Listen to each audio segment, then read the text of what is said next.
लड़की बाज पड़ोसी। ये हैं मिस्टर मनसुख। उम्र 60 साल। वैसे तो इनकी उम्र है राम नाम जपने की, पर मनसुख दिन रात अलग अलग लड़कियों का नाम जपते रहते हैं। अरे लड़की, सुन तो, तेरा नंबर क्या है? अंकल, अभी तो आपका नंबर है। अर्थी बुक कर लो अपने लिए। अरे अभी तो मैं जवान हूँ लड़की, सफेद बालों पे मत जा।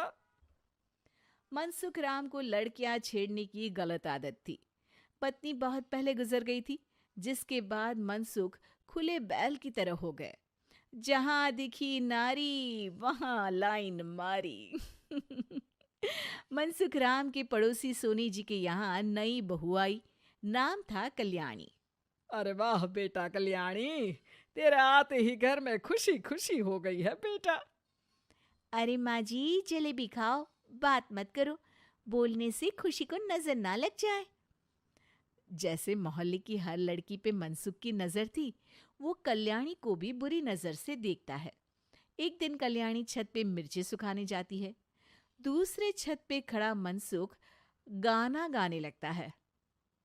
उफ उफ मिर्ची, हाय हाय मिर्ची, देखे तो तुझे लग जाए मिर्ची। कल्याणी को लगता है कि यूं ही गा रहे हैं, शौकिया तौर पर ये तो होता ही रहता है। एक दिन कल्याणी आंगन में पौधों को पानी दे रही होती है।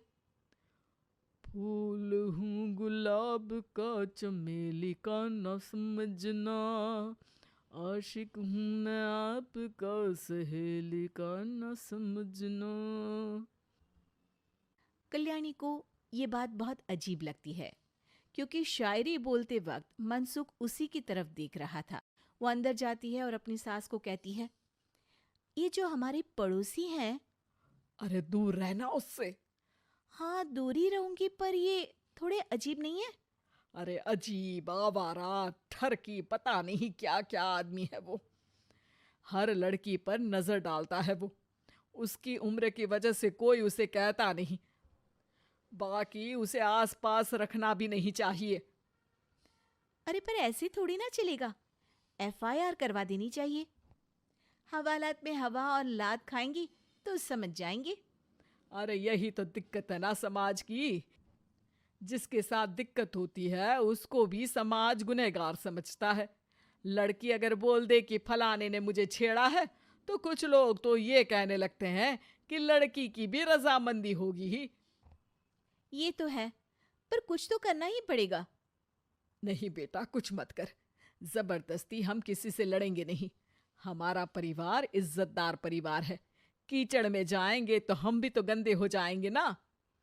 लेकिन सासू माँ, कीचड़ में जाए बिना गंदगी कैसे साफ होगी? अरे बेटा, मैं तो यही कहूंगी कि तू नई बहू है। अपना रुतबा बना बाकी औरतों में। अपनी समझदारी से, अपने काम से इन चक्करों में मत पड़ बेटा। बहू सास की बात ना चाहते हुए भी मान लेती है। और कई ऐसे मौके आते हैं जब मनसुख बहू पर उल्टे कमेंट्स करता है। जैसे एक दिन जब बहू छत पर सफाई कर रही होती है, तो मनसुख छत पे आकर गाना गाने लगता है। तेरा ध्यान किधर है, तेरा हीरो इधर है, तेरा हीरो इधर है। मेरा ध्यान तो आपकी हरकतों पे ही है। थोड़ा आप भी ध्यान दो कि क्या कर रहे हो आप। अरे बहुत तीखी हो, और मुझे मिर्ची पसंद भी है। अरे वाह। बुढ़ाओ कहीं के। बहू वापस अपने कमरे में नीचे चली जाती है। वो किसी को बताती नहीं है कि आज मनसुख ने उसे क्या कहा, ताकि घर में टेंशन ना हो।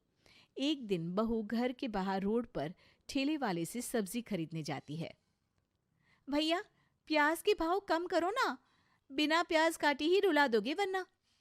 तभी बहू की नजर मनसुख पर पड़ती है, जो वहां से गुजर रही एक लड़की को देखकर कहता है, शीशी भरी गुलाब की, पत्थर पे फोड़ दूं। तेरे लिए तो जाने मन जीना भी छोड़ दूं। लड़की सहम जाती है। उसकी उम्र शायद 18-19 साल की रही होगी।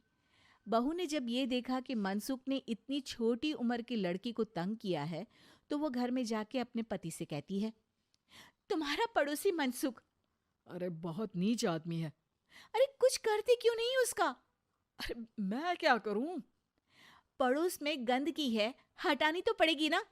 मेरा साथ दोगे? दूंगा, लेकिन करना क्या है? हम फंसेंगे तो नहीं ना? डरो मत, अच्छे काम करने से डरना नहीं चाहिए। उस दिन कल्याणी अच्छे से तैयार होती है और मनसुख के घर जाती है। अरे वाह, आज तो घर में चांद उतर आया है। आपकी शायरी, आपके गाने मुझे यहाँ खींच लाए। शाम को मेरे पति और सास घर पर नहीं रहेंगे। आप मेरे घर आ सकते हैं चाय पीने। अरे जरूर जरूर, मुझे पता था तुम समझदार हो, पर इतनी जल्द मुझे पसंद करने लगोगी ये नहीं सोचा था। चाय पे इंतजार रहेगा। मनसुख शाम को कल्याणी के घर चला जाता है। आप बेडरूम में बैठिए, वहां चाय पियेंगे। अरे वाह बेडरूम में चाय मनसुख हंसता हुआ बेडरूम में जाता है और वहां का नजारा देख के घबरा जाता है। वहां पर मोहल्ले की वो सारी लड़कियां खड़ी हैं जिनको आज तक मनसुख ने छेड़ा था। कल्याणी भी बेडरूम में जाके दरवाजा अंदर से बंद कर लेती है। अब बेडरूम से सिर्फ डम डम डिशम डिशम की आवाज आती है और बीच बीच में मनसुख की चीखें भी सुनाई देती हैं। अरे माफ कर दो बिटिया, अरे नहीं नहीं नहीं, अरे डंडे से नहीं, अरे अरे लग जाएगी, अरे आई। बेडरूम का दरवाजा खुलता है और मनसुख की हालत एक लुटे फटे कौवे जैसी हो जाती है। किए की सजा तो मिलनी ही थी आपको, लेकिन आपकी और आपसे ज्यादा हमारी इज्जत का भी ख्याल रखना था। इसलिए इस बार शांति से धर धर के धरना किया हमने आपकी। अगर जरूरत पड़ी तो बाहर जुलूस भी निकाल सकते हैं। आप ऐसी गलती नहीं करूंगा, मुझे माफ कर दो।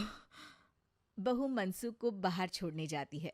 मनसुख अपने घर की तरफ बढ़ता है। वैसे आपको चाय कैसी लगी? मनसुख अपने दुखते गाल पे हाथ रख के कहता है।